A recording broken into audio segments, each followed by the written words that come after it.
بسم اللہ الرحمن الرحیم۔ اکثر لوگ متمنی ہیں، ہونا بھی چاہیے، ہم سے بھی سوال کرتے ہیں کہ مولانا صاحب امام زمانہ سے ملاقات کیسے ہو؟ اچھا، کچھ تو ایسے ہیں کہ بڑے آرام سے کہہ بھی دیتے ہیں، سن بھی رہے ہوں گے، کہتے ہیں آغا صاحب ہماری بھی امام سے ملاقات کرا دیجئے۔ تو دیکھیں، بات یہ ہے کہ فلسفہ غیبت یہ ہے کہ امام غیبت میں رہے، فلسفہ ہے، امام غائب ہے۔ مجھے متمنی، مشتاق، عشق ہونا چاہیے کہ میری امام سے ملاقات ہو، لیکن شرط یہ ہے کہ میں اپنے اعمالوں کو ویسا کروں جیسا امام چاہتا ہے۔ اب اگر امام چاہیں گے تو مجھ سے مل لیں گے، خوب اگر امام نہیں چاہیں گے تو مجھے اس میں یہ نہیں ہونا چاہیے کہ مثلا امام تو مل نہیں رہے، میں کوئی اچھا کام نہیں کر رہا۔ ایسا نہیں ہے عزیزان محترم، امام جہاں بہتر سمجھتے ہیں کسی سے ملنا وہ مل لیتے ہیں، اور بہت سارے ایسے بھی واقعات ہیں کہ جہاں امام ملے ہیں مگر امام نے بتایا نہیں کہ وہ امام ہے، بعد میں انسان کو محسوس ہوتا ہے یا احساس ہوتا ہے۔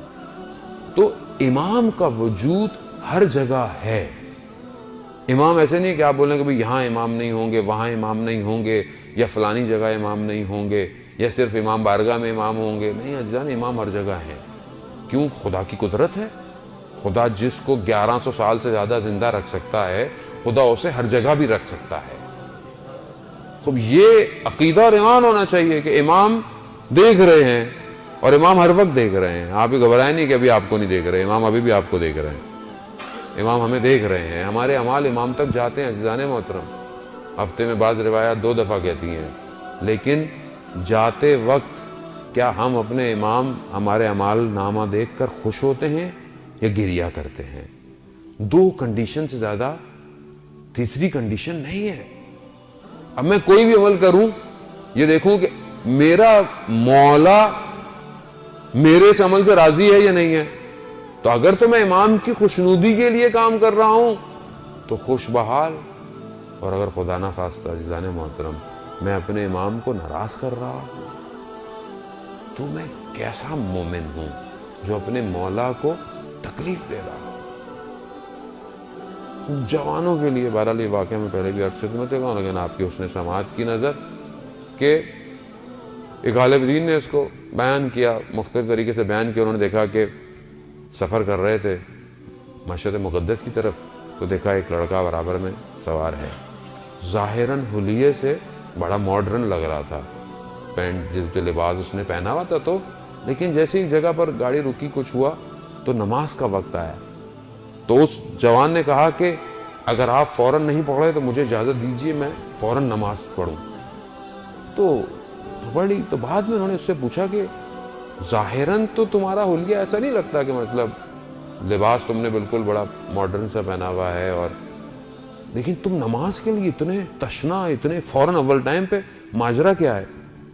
تو اس نے بیان کیا کہ میں اپنی گریجویشن کے لیے پیرس گیا، میں وہاں پڑھتا تھا، لیکن شہر مہنگا تھا رہائش کے لیے، تو میں تھوڑے سے فاصلے پر 2 گھنٹے کی ڈرائیو پہ ایک ٹاؤن میں نے رینٹ پہ گھر لیا ہوا تھا۔ 2 سال ہونے کو آئے تھے، میرا آخری ایگزام تھا، اور اس دن میرا ایگزام 8 بجے تھا، فاصلہ جو تھا وہ کچھ گھنٹے کا تھا، لیکن صبح ایک ہی بس جاتی تھی ہمارے ٹاؤن سے، تو میں اس پہ سوار ہو گیا۔ 6 بجے بس آئی، میں سوار ہوا، کچھ سفر چلا، بس خراب ہو گئی۔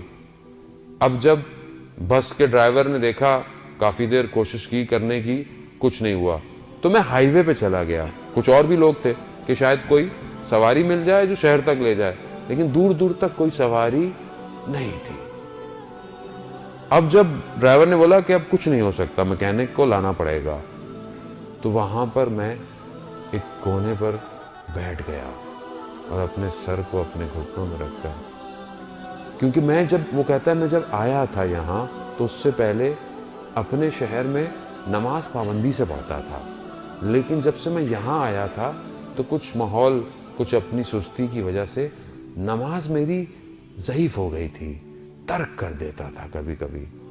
اس وقت مجھے شدید احساس ہوا، اس وقت میں نے اپنے وقت کے امام سے تبسم کیا. میں نے کہا یا امام زمان، میں آپ سے عہد کرتا ہوں مجھے کسی طریقے سے وہاں تک میرے کمرہ امتحان تک پہنچا دیجئے. میں آج کے بعد نماز اول وقت میں پڑھوں گا. کہتا ہے یہ جیسے میں نے کہا تو دیکھا تھوڑی دیر میں کوئی شخص آیا اور اس نے ڈرائیور سے کہا کہ تم جاؤ سٹارٹ کرو. اس نے کہا کچھ نہیں ہو. کہہ رہے تم جاؤ سٹارٹ کرو. کہتا اس نے پتہ نہیں کچھ ہاتھ لگایا، اس نے سٹارٹ کیا، بس سٹارٹ ہو گئی. کہتا سب سے پہلے بس میں کودنے والا شخص میں تھا، لیکن جیسے ہی میں دروازے سے اندر ہوا تو وہ شخص دروازے کی طرف سے گھوم کر گزرتا ہوا. اس نے مجھے صرف اتنا کہا دیکھو جو عہد کیا ہے اس پہ قائم رہنا.